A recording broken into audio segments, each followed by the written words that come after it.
Good morning, everyone. My name is James Bullock, and I'm the Dean of the School of Physical Sciences. And I want to thank you for joining us this morning as we kick off our first compelling conversations of 2022.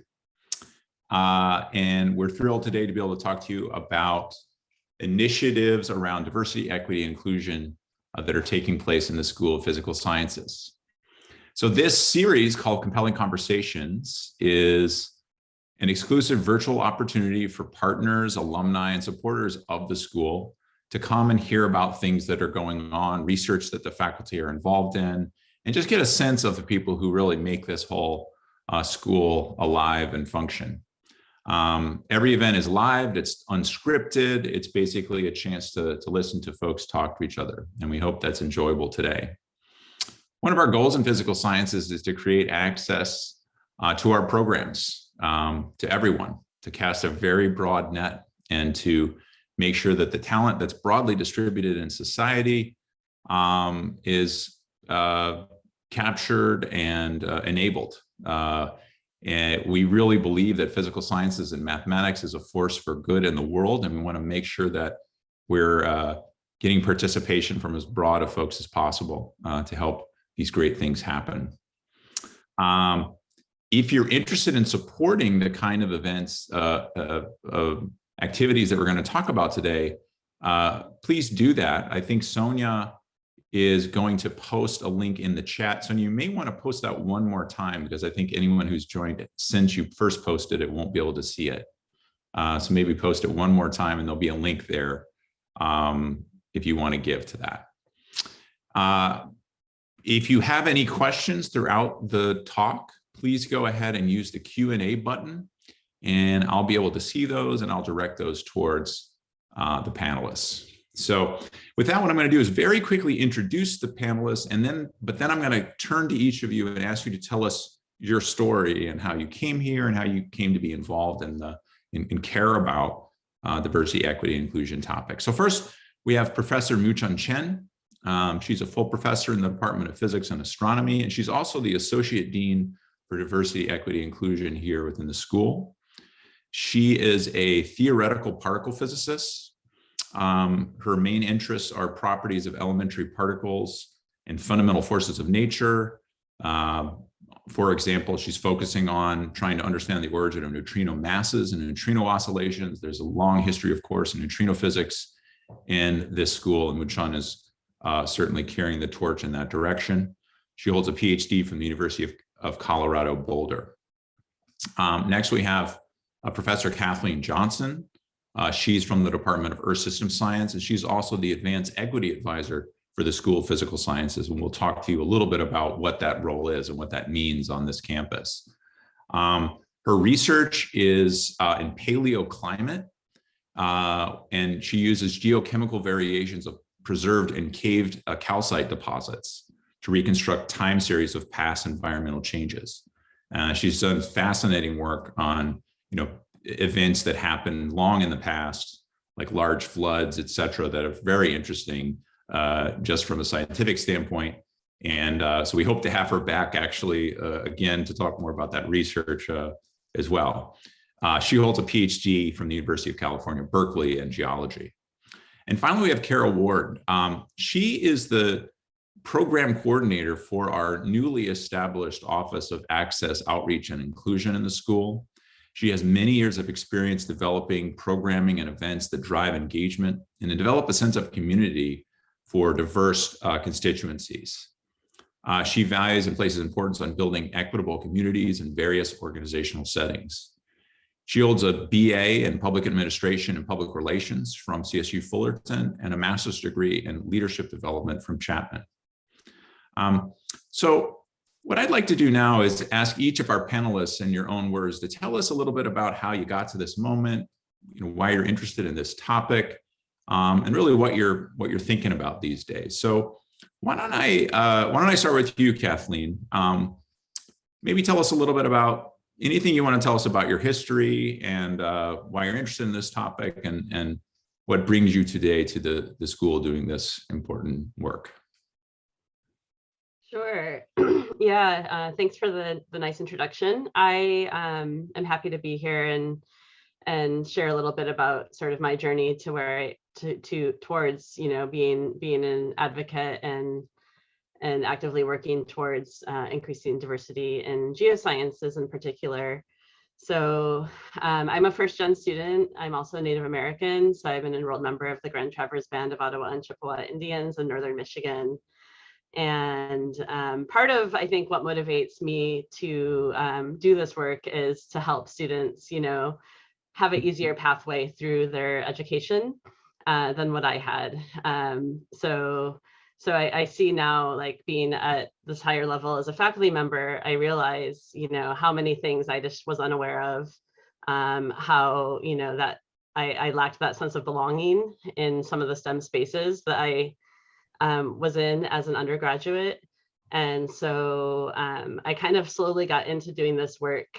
After I arrived at UCI, I got involved with the American Indian Resource Program, was doing some summer outreach programs that were encouraging Native American students to pursue STEM degrees. In particular, they started it out with a computer science focused program.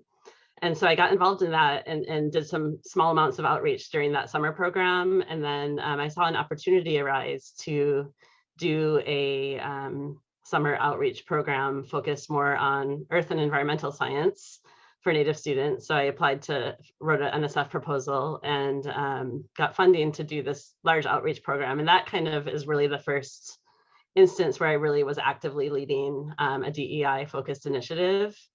And through that process, we helped Native students, and I can talk more about that later, but basically we were working to encourage Native students to be able to learn more about environmental science, learn skills and things that they could take back to their communities, encourage them to pursue these degrees in college, and also fostering a positive climate where we also incorporated, cultural aspects where students could feel free to bring their whole selves to the STEM space.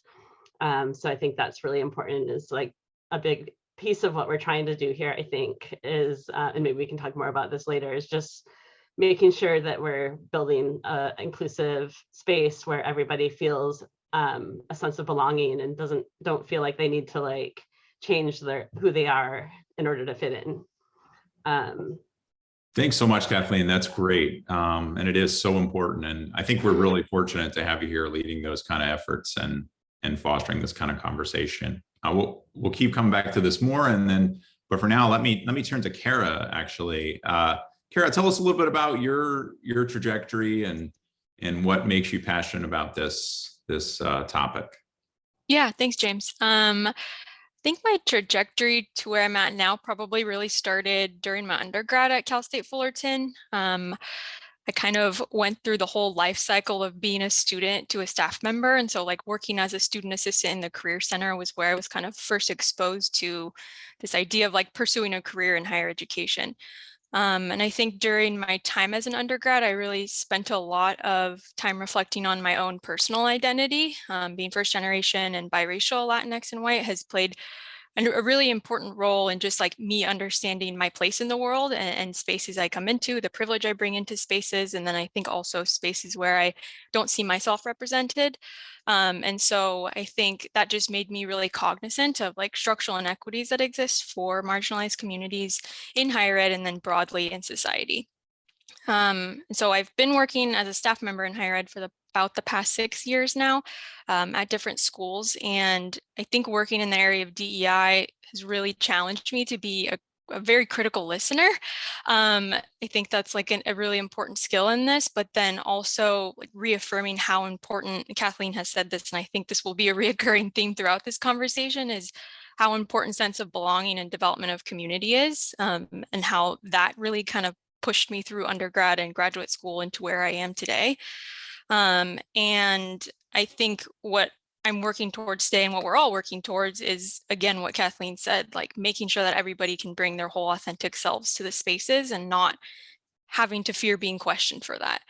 And so prior to my time at UCI here, I worked at Chapman in their Office of Diversity, Equity, and Inclusion. And I worked really closely on something that was called the Chapman Diversity Project, which was really centered on amplifying voices and experiences of historically excluded populations within the institution so that we could make recommendations for DEI to administration. And so that experience, I think, kind of led me into this role. And I think like another consistent theme is that I've been really lucky to be surrounded by strong women of all different backgrounds who have really kind of helped pave the way for DEI progress at their respective institutions. And I think that that mentorship has really kind of inspired me to pursue a similar path. And I think it's telling that I'm sharing space today with Katheleen and Mingchen, who have really been advocates in this field. And so no less during Women's History Month. So yeah. Kara, thanks so much. And let me also just add, you've been with the school for not too long now, about a year or so. And I think we're just so fortunate to have you, and obviously really happy to have you on this discussion as well. So thanks so much. Last but not least, we have Mingchen Chen, who is a colleague of mine in the physics department, incredibly well-respected theoretical physicist. But that's not what she's going to talk about today. She's going to talk about her other role, another one of her roles in the school, which is Associate Dean for Diversity, Equity, and Inclusion. And she has a long history actually within the physics department in the school in this area. So Mingchen, please tell us a little bit about your trajectory here. Mm-hmm. Yeah, thanks so much, Jim, for that very nice introduction. So hello, everyone. Talk a little bit about myself. I was actually born and grew up in Taiwan. So culturally, I'm actually from a very different background. For me, I actually feel like I'm relatively privileged. I grew up in an academic family. I had parents who are really supportive in my pursuit of physics. But growing up, I also see my father, who was a first generation college student who grew up in a very tiny fishing village, how hard he had to work to become a university professor. And I think for me, the most important aspect is what my parents instilled in me and my sisters, where we were taught to extend a helping hand when we see people in need. So I still remember, 4 decades later, still this image very vividly in my head that my father was helping a person who was in a wheelchair, bring the person down the staircase and then up through this pedestrian underground path. And that image just always stay with me very lively. So actually at the early stage of my career, I've been fully concentrated on my research and never dreamed about that I will be so involved in the DEI effort so significantly. I would say the very first moment when I got involved was around 2012, when the physics department had a sort of effort in broadening our undergraduate student recruitment, and that really increased, even doubling the number of women in our undergrad program, that also bringing a lot more diverse students, just with a more holistic evaluation procedure for our undergrad admission. And I think the department leadership at the time really saw this as a very important moment to, really, because we have that critical mass to really move forward a lot of initiatives. So I started the Women in Physics and Astronomy group. And after that, I had the privilege opportunity to get involved in the campus decade program as a former equity advisor, and then the inaugural vice chair for inclusive excellence. So had this opportunity to work with the department leadership, the school leadership, and the campus leadership to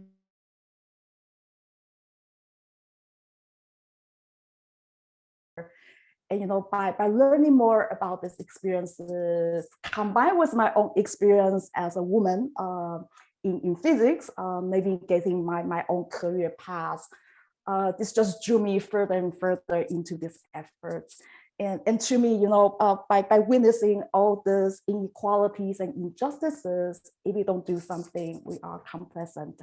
So, that which is not good, right? So this is really what drive me to work more and more on DEI efforts. And I think this is very important, both from the moral moral point of view, as well as from the point of view of advancing our intellectual excellence, which is great for our school, for our campus and community. Thanks, Mingchen. So we have so many things to talk about with this group. And so I'll start with a few questions, but as always, we're sort of encouraging folks to ask questions, and I'm sure the three of you will have questions for each other. We're constantly learning about things all the time. One of the goals here, within the school, we have many related to this topic, but it's to sort of diversifying our PhD program is one of them. For example, in physics, something like 7% of the PhDs that are granted in physics nationally go to underrepresented minorities, even though underrepresented minorities represent a little bit more than 30% of the US population. Women in physics are something like 20% of the PhDs compared to, again, obviously 50% of the population. And the other STEM school, the other departments in our school have similar statistics. One of the things that we're involved in are bridge programs to sort of cast a wider net for PhD students. And Kathleen, I wonder if I could ask you to say a word or two about a bridge program you're involved with in ESS, and then maybe we could broaden out to other bridge programs for PhD students. Yeah, absolutely. So there's been a huge amount of effort in funding towards increasing diversity of graduate students in geoscience in particular. Also at all levels, we're really needing to increase, expand the pathways into geoscience, in part because it's often quoted as the least diverse of all STEM fields. It has a number of different unique aspects about geoscience in particular that has continued to exclude people of color and members of other historically marginalized groups. And so we were really excited when we saw an opportunity. We'll hear more about some of the other bridge programs that exist, but there is a newly formed bridge program that is sponsored by the American Geophysical Union, which is the primary professional society for most of our departments. And basically, they had put out a call for departments to join as partner institutions of this bridge program, which would provide a centralized application for primarily targeting underrepresented minority students who are interested in doing a PhD in geoscience, but have not yet received an offer, or they've been rejected from everywhere, or maybe they haven't even had a chance to apply. And a lot of times, we know that students of color often will actually miss application deadlines. So later deadlines are likely to get more applications in from underrepresented minority students who might have, a lot more, tend to maybe have more work or family responsibilities. So we actually, I led writing a proposal for our department of Earth System Science to join that program. And we were selected as one of 14 inaugural partners out of, I think, 80 some applications potentially. And that program has continued to grow and add more partners over the last few years. But as an inaugural partner, it's been a really great experience. We basically get an access to a very large number of applications from really strong students who otherwise wouldn't have been on our radar, I think, and then we can reach out to them. So we've actually enrolled 3 PhD students over the last 2 years who are members of the AGU Bridge program, and they get some extra mentorship through AGU. And also, part of the reason why we were chosen was because we've proven that we can support and we have good retention and success for students of color in our department. And so we're really proud of that, and we're hoping to continue enrolling students through that program. I'll stop there and let the others talk about the other bridge programs if you'd like. Sure. I mean, I'll just briefly as sort of a bridge on that topic, sorry about the pun, we've definitely got one in the Department of Chemistry, the American Chemical Society, similar. This is Jenny Yang has led that proposal, and that has recently, been approved. So we're very proud of that. And the American Physical Society, American,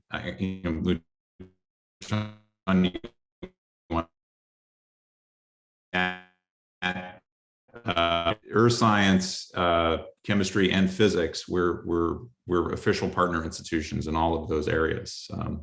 Richard, you have anything to add? The only thing I want to add is this would be the first time in a couple months we are expecting to receive the applications from the bridge program applicants. So we are super excited about it. Again, the program is very similar to the AGU program, and we really look forward to receiving those applications and hopefully have that cohort in physics and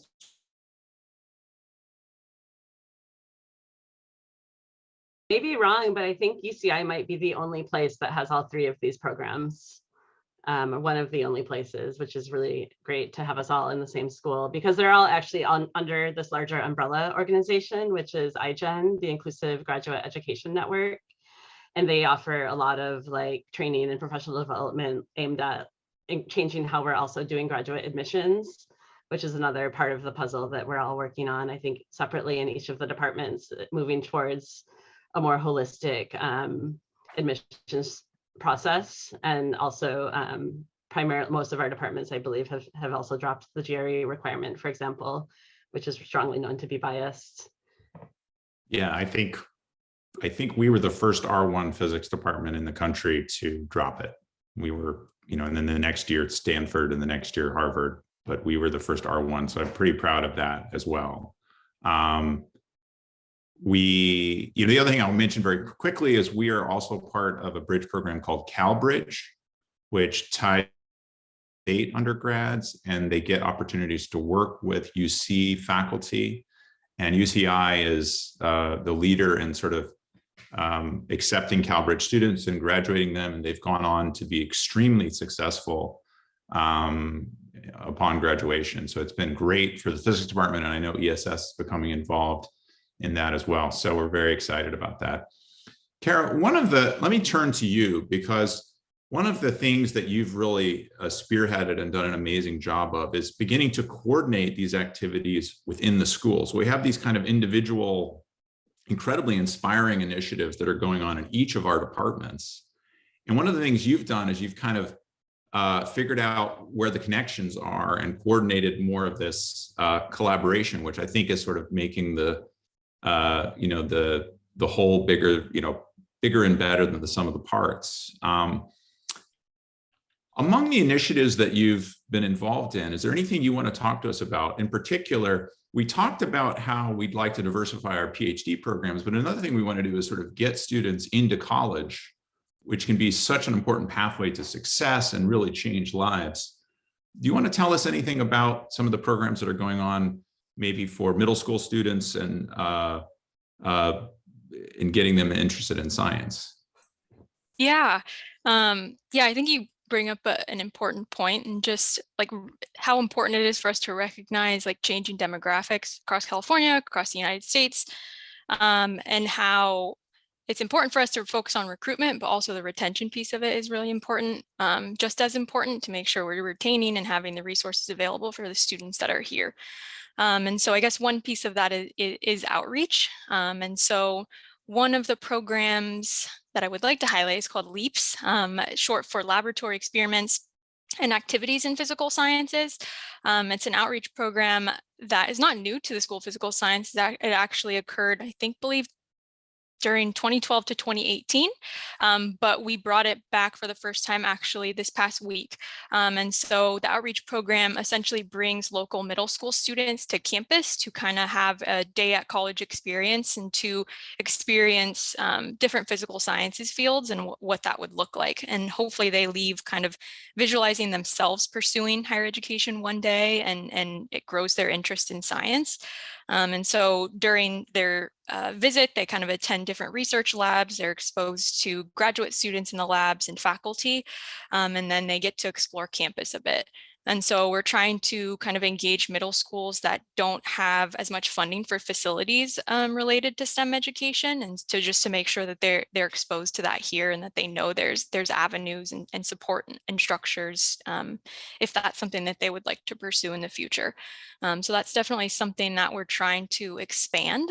We just again had the first one earlier this week with a middle school in Santa Ana Unified School District, and then we'll be doing another one in May, and hope to be able to kind of engage more faculty and graduate students within the school and other kind of neighboring schools within Orange County. Kathleen. I just wanted to ask a question about that, because I saw the post about the recent visit, and I'm really excited about the return of this program. And so like, I think, you know, I've done a similar thing kind of one-off before with like students from Sherman Indian School, which is a Native American boarding school in Riverside, and Samia's community school, which is a Indigenous focused community school in LA. And I'd love to like do something similar again. So I don't know, we should talk about that. Yes. I think there's tons of opportunity, and I think there's a lot of faculty and students who want to engage in this outreach. And so being able to kind of like present these opportunities to them, I think just kind of creates a mutually beneficial relationship, which I think is something that we're trying to work on. It reminds me, I mean, there's another program that's similar to this that's called Math CEO, which has, you know, I think similar aims, but of course it's focused a little bit more on mathematics. And again, this engages middle school students. It's an after school program, but then also brings them to campus and kind of allows them to kind of visualize themselves, you know, on campus. There's engagement with the students' parents about what college is like, et cetera. So we're proud of what we're doing here in that respect. Let me pivot just a little bit to maybe I can ask Mingchen to say a word or two about this, and whoever else wants to add. One of the things we're really trying to do too is develop a culture once we've recruited students to come to UCI where they thrive. And one of the things we've done actually is we've noticed that there are actually a lot of programs that the graduate students themselves have begun to start and hold up on their own. And each department, we were noticing that there were these communities that were being developed. And we created a program called Diversity, Equity, Inclusion Fellowships to effectively provide students with funding rather than them having to say TA. They're more or less provided with a fellowship to sort of enable them to do these kind of activities where they're developing communities and they're developing mentoring programs. And this has been just an amazing thing to witness, because effectively it's like there's all of these energy and great ideas among the graduate students who then start these programs, and they're mentoring each other, they're mentoring undergrads, they're really engaging. Mingchen, maybe would you mind sharing a little bit about some of the activities that are supported through these fellowships that you're aware of, and then we can go from there? Yeah, so thanks, Jen, for that question. And I would really like to give credit to our grad students and also some undergrad students and postdoc fellows who are really taking up this mentoring, initiative, and that's so pivotal or very vital for the retention of our students. So some of the programs, for example, in physics, we have the PACE program, which is a peer mentoring program led by the grad students. They are various levels, both a complement that are dedicated for incoming grad students, and also as a grad student progress, there's again another level of peer mentoring. There's a resonance program, which are more focusing on the undergrad mentoring provided by the grad students. So some of our diversity fellows are taking the initiative in leading these efforts. And I'm aware that similar efforts also exist in other departments like math. They started a very new just student-led community. I think it's called CAMP, and again, this is a student-led effort, and several of the diversity fellows are involved in it as well. Likewise in chemistry and also in ESS. So I know Kara also work very closely with the diversity fellows, so maybe Kara would like to add a bit more. Yeah, sure. you kind of started to mention chemistry, but a lot of the students in chemistry have been really important in pushing the Chemunity peer mentoring program together, which is something that was student led and student run. So I believe that's a grad to grad peer mentoring program. So they've been super helpful in pushing that initiative forward. And then I think in general, like across the board, all of the fellows are really passionate and concerned with like community building. So I know in ESS, working on developing like coffee socials for the department to be able to come together and get to know each other in kind of like a low stakes environment. And so kind of just as important to be able to create that community for them to get to know each other outside of the classroom. And also just may I add something? Actually, the diversity fellow, all of these fellows, even before they receive these fellowships, they have been involved in promoting DEI for a very long time. So this fellowship really is a recognition of the students' efforts over the years. And through this opportunity, they could continue their efforts and perhaps even lead new initiatives. Yeah, if I could just sort of tag on to that, Mingchen, I think one of the concerns that we had at the school level was there were a lot of folks who were doing a lot of unpaid work that was helping everyone. And we kind of wanted to make it so it wasn't unpaid, so they really were supported. And then they were really helping the departments in ways that are really hard to describe fully. And something that's interesting about that is a lot of the students who would come to the department and really make the department better for everyone, right? Not just put their head down and worry about themselves, but really come in and help build community and really lift everyone else up. A lot of these students were the bridge students. These were students who probably benefited from similar programs as undergrads and recognized how important it was to build community. Then they come and they land at UCI and they help build community for students. Even students who normally wouldn't, you wouldn't think of as being sort of at need of extra community building, they do. Graduate school is really hard. It's very different than undergraduate, right? Research is very different than classwork. It's very scary sometimes to land. And communities of graduate students sort of peered all the way from grad students to undergrads up to faculty are so important. And a lot of times too, the faculty don't even fully understand what the pain points are for a first year graduate student. It's been so long and they're well-intentioned, but they don't really know. By building these sort of more senior graduate students and having them involved in the mentoring and creating these communities, it's so essential and important. And I couldn't be more proud of our students who are sort of helping each other and building this kind of legacy of this is what you do. You come to grad school, and when you're a third year, you help the first years. And when you're a fifth year, you help the third years. That's just what you do.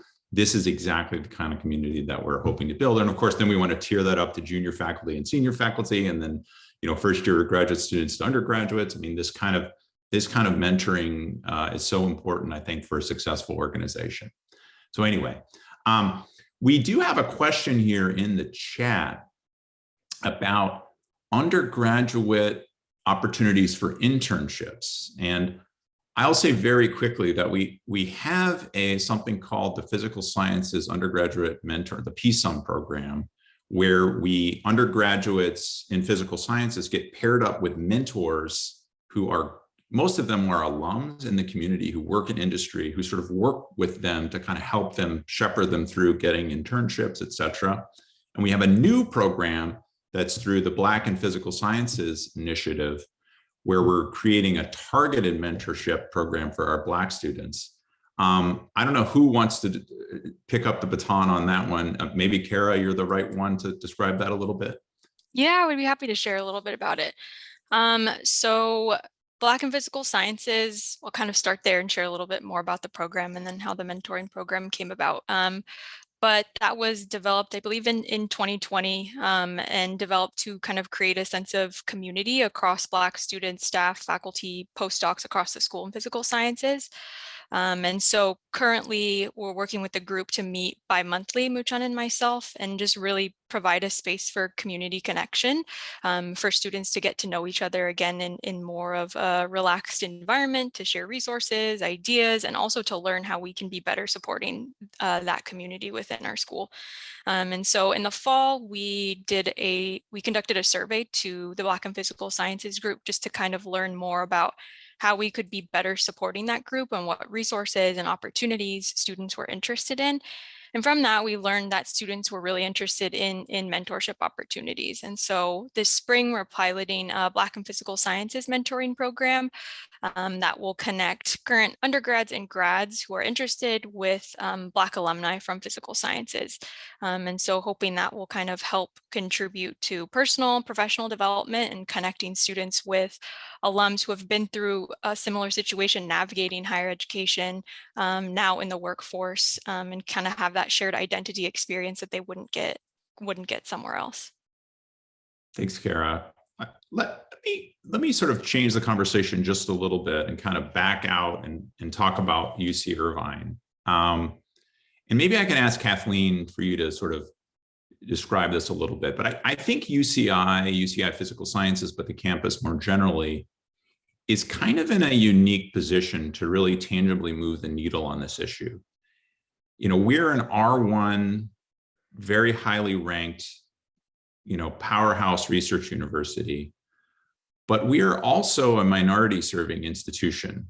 And we are sort of, those two things together really put us in a unique position to make change here. And Kathleen, maybe you have some thoughts on that, that you can add to. Yeah, absolutely. I mean, I'm of course most familiar with the data from the geosciences, but was an interesting study that came out last year looking at geoscience undergraduates and how diversity in the field is changing at sort of bachelor's degree level. And there have been some increases. And however, what the study found was that minority serving institutions were disproportionately contributing to that. So the bulk of new underrepresented minority students who are getting geoscience degrees are coming out of MSIs. And UCI was actually on that list of one of, I think, the top 10 producing, bachelor's degrees from underrepresented minority students. So that's super exciting. And it does kind of make us, I feel like we have a special responsibility with our incredibly diverse student population to make sure that we're serving them the best that we can, that we're including them, that we're giving them all of the skills and mentorship that they're going to need to go on and be successful. So I think places like UCI have, I think, great potential to contribute to, increasing diversity at the graduate level as well, if we are, providing our students with great research opportunities and the mentorship they need to be successful applying to graduate school, if that's what they would like to do. So I think really making an outsized contribution into the pipeline, really, which I'm not a huge fan of the pipeline terminology, but I use it there. I prefer pathways or something like that. But yeah, I think, just looking a little bit, for example, at our department, we actually I recently compiled a lot of demographic data for the department for our undergraduate, graduate students and faculty. And this was as part of a program that I also wouldn't mind mentioning, which was really facilitated by our graduate diversity fellow, is a program called URGE, which is a big national program called Unlearning Racism in Geoscience. And it's kind of a combination of a curriculum to learn about sort of anti-racism and DEI, but also included several sort of policy activities where we would interrogate the policies that we have in order and suggest, either write policy suggestions or refine existing policies in a way to increase equity. And so this demographic data that I looked at was compiled as part of that process. And like in our undergraduate student population for ESS majors, we have 341 total undergraduate students between our two majors this year, and 36.9% of those are underrepresented minority. So that shows that they're actually overrepresented relative to sort of the demographics of the US. And so I do think that there's opportunities that we're still not necessarily doing the best we can to provide things like internships, to provide, research experiences and paid research experiences, which are especially important for underrepresented minority students. So it's something I'm excited about working on, and we have some ideas and plans. So I'll stop there. I 100% agree, Kathleen. And I think this, among our strategic goals, we're actually going to have a leadership retreat next week. We're going to be talking about, moving more in that direction to try to really enable this kind of paid internships for these students. One of the things I'll just mention briefly is, because we are a minority serving institution and we have this incredible reputation as a research school and institution, it actually puts us in a unique advantage in collaborative proposals with other large research institutions. I was just part of a conversation. We have an initiative in quantum science, and I was just part of a conversation with the president of Caltech, and we're actually collaborating on that initiative. And he was incredibly excited about the possibility that they could be recruiting graduate students from our diverse undergraduate population who would be trained in quantum science, who could then step into these high functioning labs at Caltech, because they have a huge problem and he knows it. They see this as like a great extra reason to collaborate with us, because it helps them reach their strategic goals as well. And I've heard this from other folks just across the country in collaborative proposals.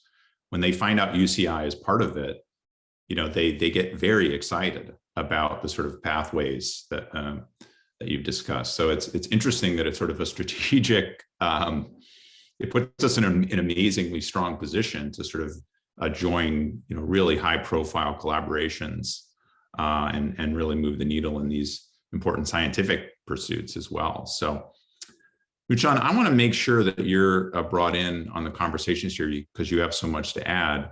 I don't know if you wanted to add anything else about the sort of diversifying research.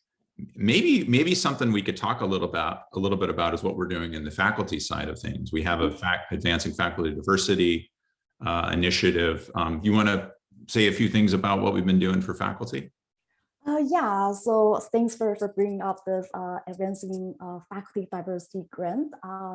This is one of the grants that the School of Physical Sciences received from UCOP, UC Office of the President. And the goal is to diversify our faculty population through best practices in the recruitment process. So, different departments, they have different initiatives, different type of best practices they put in place, to sort of trying to research what would be the best way forward. So, for example, chemistry departments has been implementing a blind review process. And based on the last 2 years result, that seems to be a very promising way. Just look at, the shortlist, the candidates who receive the offers, and that the process basically eliminate or to a great extent the implicit bias that is so inherent. That exists in many of the search processes. So just to clarify that, they're doing things like removing the name and the institution and other identifying things. You're just looking at sort of the facts of the application, and then you're creating a short list out of those kind of redacted applications, as opposed to sort of the ones with the full names. Is that right? Yep, that's right. Yeah. And I think we're probably the first chemistry department in the country to sort of explore this as a possibility. We're trying to do data on it, but it's been a little bit of extra work to implement these things. But these are some policies that have been, these are some ideas that have been explored in other contexts. But I think maybe certainly for the first time in this school, and it's interesting to see just how how kind of fascinating, how great actually the short lists are. And it's fun to see that. And I think a similar, similar type of procedure, just using matrix in the evaluation. I also think how big that impact is, just by once we have this very, very clear matrix in the evaluation of candidates, the shortlist just becomes so much diverse. And faculty, even if in the end they don't agree with the result, but they have the confidence in the process. So I think moving forward, these are really important to keep in mind, to use clear matrix, doing holistic evaluations. Can you describe maybe a little bit for folks who don't know what that means, the matrix? So it's like you're coming up with sort of characteristics you want in a successful candidate ahead of time. Is that precisely? Is that what that means? Yeah. Precisely. So let's see what is happening here. Oops. So by matrix, what it means is we look. There are a set of qualities that we would like in our candidates, but the committee really goes through a very sort of deliberate description of what those qualities are, and really evaluate the candidates or these individual qualities very carefully. So by that I meant that's what I meant by matrix. Right, and that prevents you from sort of saying, at the end of the day, I like this guy. I don't know why, but I think we should just go. That's the kind of thing you kind of want to prevent if you write out the characteristics ahead of time, right? So great, thanks a lot, Kara. I want to make sure that you're brought into this, as well. As you look at all of our departments are obviously very different. They have different cultures, different strategic goals, but there are some commonalities, and you're maybe in a unique position to kind of sort of see what's going on. Are there things that you see as kind of common aspirations, but also challenges that all of the departments in the school should be looking at and moving toward? It's kind of an open-ended question, but I would love to hear your thoughts on that. Yeah, I think I've been here for about 9 months now, and spending kind of a lot of time trying to talk to as many students, staff, and faculty as I can to kind of learn about their unique experiences, what's going well, what needs improvement. I think that there's a big piece around education that is needed that I'm hearing directly from students. And so education just related to diversity, equity, and inclusion topics for faculty and folks who may just not be as engaged in these topics. And so I think that's something Mingchen and I are really cognizant of, and trying to kind of figure out how we can develop programming centered on that. And so one area we're looking at is developing some sort of diversity, equity, and inclusion focused colloquia series where we can bring together thought leaders in the field to kind of present on their areas of research in DEI, centered on topics that may be of use to our community, students, staff, and faculty, whether that's inclusive teaching pedagogies, talking more about implicit bias, cultural humility, self-awareness, things like that. So just, I think the education piece is something that has really stuck out to me that I think we're kind of using as a big goal within the next year. Yeah, that's great to hear. I love that idea. And I think that you talk about educating the educators at some level, I think is crucial, because one of the things that's maybe not everyone knows, but the School of Physical Science, I think it's 97% of the freshmen entering UCI will take at least one course in the School of Physical Sciences. So we really do touch effectively everybody. We have, it's important what our professors are doing in the classroom, because it impacts, effectively the whole university. Add to that the fact that, your intro math, chemistry, physics, earth science classes, for some students can be the sort of scariest courses, the ones that kind of come with the, all of these preconceptions. And, it can be it can be what science represents. If you're if you take one GE course or something and it's in chemistry, this is your view of science for the rest of your life. And we really want to be inclusive and welcoming, and we want people to appreciate science and like it and understand it. And, and it's a great responsibility for us. So I think this idea of educating our educators more broadly is so important. Yeah, I think if I can add something, James, too, I think a lot of the departments too, and Kathleen maybe can add more to this, but a lot are looking on how to embed DEI more intentionally in the curriculum. And so I think that's a really important piece of it, and how DEI connects with STEM education and what that looks like. Yeah. Kathleen, you anything to add? Yeah, I want to echo that. Like, all of this is great. And in terms of what we're trying to do in ESS, I think there is a real interest on the part of faculty to contribute and to contribute to our efforts in terms of DEI and anti-racism. However, a lot of them, don't necessarily know how to do that, how to best do that. So I think the seminar series sounds amazing, and other activities. But one thing in particular that we're kind of working on in ESS is trying to increase, we want to amplify the voices of minoritized scientists. We want to incorporate topics like environmental justice and climate justice more into all of our courses. We want to highlight science and scientists who, from marginalized communities who are doing, groundbreaking work in the areas of climate and environment. And, there's a lot of research that shows that students are going to, especially students from marginalized groups, are going to be more motivated to pursue STEM degrees if they can see how it relates to their lived experience, and if they can, potentially see how they could use their degree, for example, to give back to their communities. And so I think we've kind of been piloting, and it's a bit of a grassroots effort right now, but we're hoping to move to more formalize that and actually start creating like teaching modules that could be incorporated in some of our classes that are focusing on like environmental justice issues, for example. So that's one thing that the Inclusive Excellence Committee in our department is working on, and several faculty are involved in.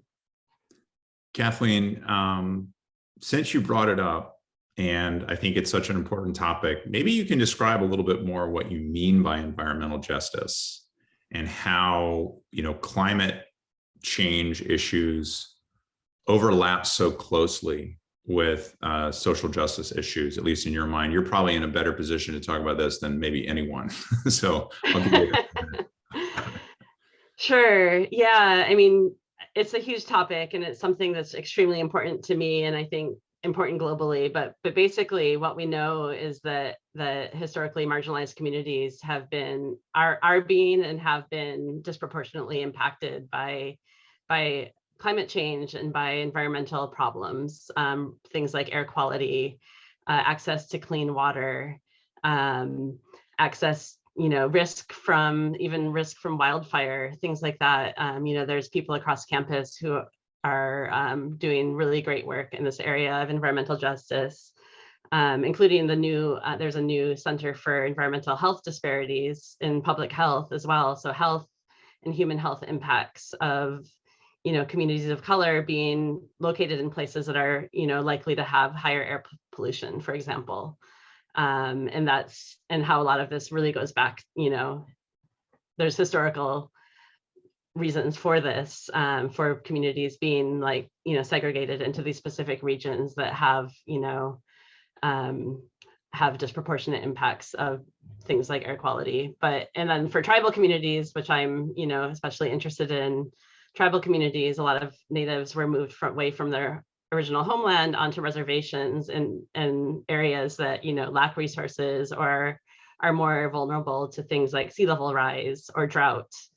And so I guess what I mean by environmental justice is the idea that, environmental changes, we need to make sure that when we're working to address, like, develop solutions and apply solutions for climate change, for example, we need to make sure that those are being designed and applied with an equity-minded lens, so that they're helping just eliminate some of these disparities that you have between different communities.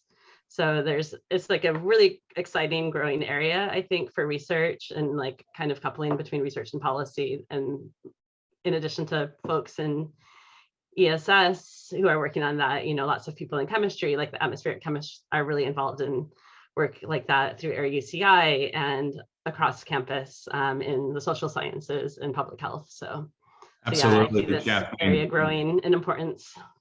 Yeah, I mean, it's, and I'll just add, I think, just to kind of emphasize your point, when we talk about DEI and really moving the needle in the right direction at UCI, we're thinking about that at all scales. So we're talking about that at the individual scale within departments and what it's like to have climate, the climate within departments and helping students, et cetera, the local middle school students, getting them excited about science, all the way through, globally impactful research policy solutions that are going to affect millions of people.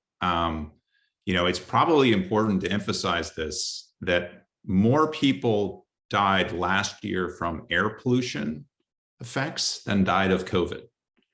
And unlike COVID, that's been going on for decades. And it's these kind of effects that we're talking about, and they are disproportionately affecting certain people, right? And that's just air pollution. And there's all kinds of other things. There's heat waves, there's droughts, and it's going to, so these are ways in which I think, I'm so proud of what we're doing as a school, because sort of at every step of the way, we're thinking about these issues. We're almost out of time, and I want to give Mingchen a chance here. Is there anything that you would like to sort of say, on behalf, you are the Associate Dean for DEI, you're kind of overseeing, in principle, all of these activities. And I have to say, doing tremendous work, just coordinating and making things happen. Is there anything you want to add, to sort of this discussion as we're kind of wrapping it up? Yeah, so I think 2 points that I want to make is, it is very important to really work towards inclusive excellence, DEI, and this is both, for justice, but also to drive the intellectual excellence. If you want to do great science, you need to diversify the members who contribute, because they bring diverse perspective, and that's what's really driving the intellectual excellence. Second point is, I think to build an inclusive community, this requires the whole community to be involved. So it's not a single person's work. It is not just DEI on its own, but it should be embedded in all functions that the school has, the university has. I'm just really happy to see the progress that we have made with contributions from many members within the school over the last few years, and continuing making the progress. So I think there's still a lot of work to do, but I know we have a lot of people care about the issue and working hard on it. There's nothing I want to add to that, because it was just so well put, Mingchen. Thank you so much. And let me just say, I really want to thank you. And Kathleen and Kara for spending time with us this morning. Incredibly uplifting. I'm so immensely sort of proud and honored that the three of you are part of this school. And there are many, many others as well that we didn't hear from today, who are also putting in tremendous time and effort to sort of move things in the right direction. So thanks so much. I hope folks enjoyed this conversation, and until next time, have a great day. So thank you so much, everybody.